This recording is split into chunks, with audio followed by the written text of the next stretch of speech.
We have been taking whistleblower testimony from brave patriots, people who worked at the FBI. We expect more whistleblowers to come forward and sit for these depositions. House Judiciary Chair Jim Jordan pinning his probe into alleged political bias at the Justice Department and the FBI on unnamed whistleblowers. This is dozens of FBI whistleblowers coming to talk to us. You just said dozens. Do you have notes from those, or they're just talking to you, your staff? Mr. Chair. One of the GOP whistleblowers is former FBI agent Steve Friend.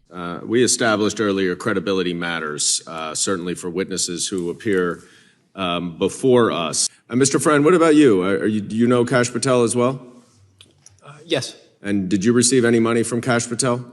Yes, he gave me a donation last November. A donation? Yes.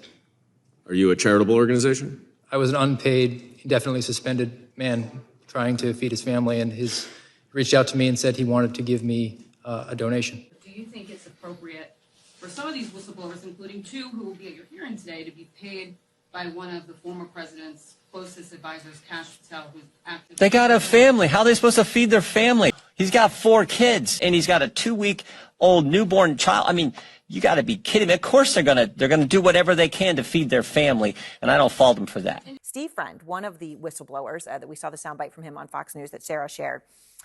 He's a former FBI agent in Florida.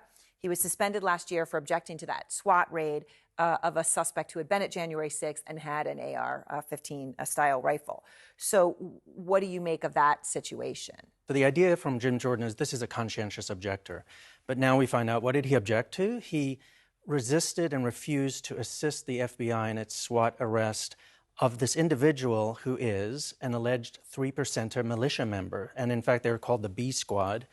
And they're featured in the final report by the January 6th committee because they engaged in the assault on the Capitol. And in fact, under testimony... Someone known to be armed. Somebody known to be armed and dangerous. And in fact, in his testimony, Friend then admits that he was known to be armed and dangerous, and then that would qualify for a SWAT operation. So it just all falls apart. So he admits that it qualifies, but he didn't do it and wants conscientious objector status. Doesn't add up. Exactly. A third GOP whistleblower, Garrett O'Boyle, says he was suspended from the FBI and stripped of his security clearance after allegedly making an unauthorized media disclosure. Mr. O'Boyle, do you know who Kash Patel is? I do. Have you received any money from Kash Patel or his organization? I have. Is Kash Patel helping you finance your counsel? Not that I'm aware of.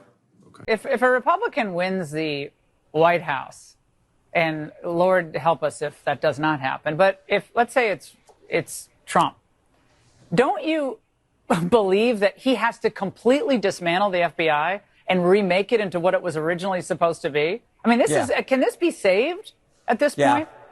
Yeah, but you're right. We're going to need a new president who's going to have to come in and put the right people at the top. Less than 2 months ago, former President Trump, facing mounting investigations into his many alleged crimes, declared that, quote, Republicans in Congress should defund the DOJ and the FBI until they can come to their senses. So here we are, watching House Republicans jump to lay the foundation to defund law enforcement. My colleagues on the far right are on a mission to attack, discredit, and ultimately dismantle the FBI.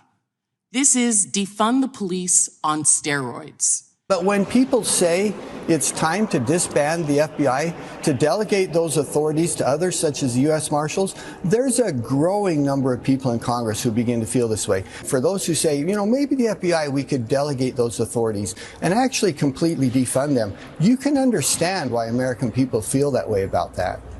And I don't care if it takes every second of our time and every ounce of our energy. We either get this government back on our side or we defund and get rid of, abolish the FBI, CDC, ATF, DOJ, every last one of them.